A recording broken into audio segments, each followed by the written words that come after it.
Andrew Ballotlong, thank you for your super chat. What is the consensus on the burial of Jesus? Did he have one?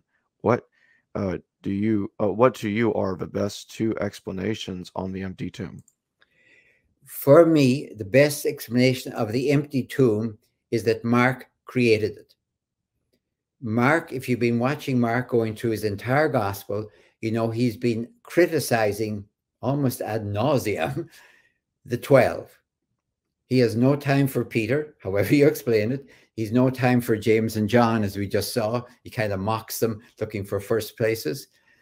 Peter denies Jesus. He is extremely critical. Now, how is he going to end his gospel when it looks like, if we can trust 1 Corinthians 15, that there should be visions to Matthew, or just not to Matthew, to Peter? If I've spent my whole gospel vastly criticizing Peter, how am I going to conclude with a vision to Peter? I think Mark created the finding of the empty tomb in order to avoid a vision to Peter, or to the 12 for that matter. He postpones it. He says, go to Galilee, there you'll see Jesus, but they're not told. It's at least they never get the message. This is Mark's way of ending it without visions. So I think Mark created it. Now, a second question, consensus on the burial of Jesus. There is none. Let me be honest. If you watch, and this is the way I would watch the story as it goes from Mark into Matthew and Luke into John.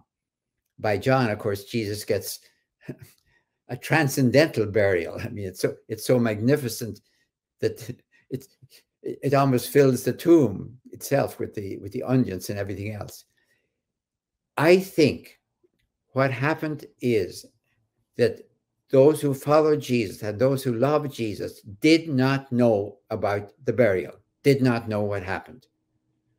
And that I'm afraid that their best hope, and I use the word hope, was that some pious Jew, like Joseph of Arimathea, for example, some pious Jew, out of respect for the law, would have buried Jesus. That's all they could hope for. And as you go from Mark into Matthew, Luke, and John, the burial gets better and better. It's a tomb in which nobody had been laid. After all, if he puts him in his own tomb, or even a tomb for the unburied, which is quite possible, there could have been a tomb in which people who were crucified were buried.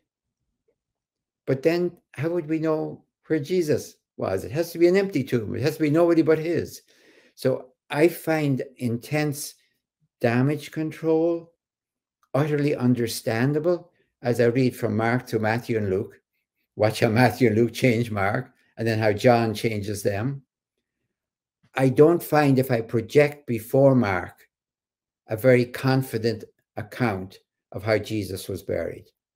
And many scholars think that the best you could have hoped for is that there was in the Jerusalem some kind of a common tomb for the criminals, because Rome, the horror was that Rome, unless you got permission to get the crucified person down, and that was possible, without a doubt, if you could bribe the soldiers or bribe the governor or bribe somebody, yes, you could get the body.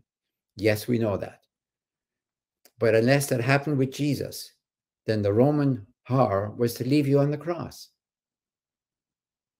Because crucifixion was state terrorism. It was to terrify you so you'd never think of doing anything against Roman law and order, because you would end like this.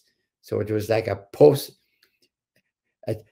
state terrorizing poster that was hung up there, nailed up there, so you could see what would happen if you resisted Roman law and order. I'm not convinced myself that Jesus got any sort of a, I'm going to say, respectful, honorable, appropriate burial, as those of us who love him would wish he did. But we know too much in the history of the world and the history of our own time that very often, in situations of resistance, people disappear. We do not even know where they are buried.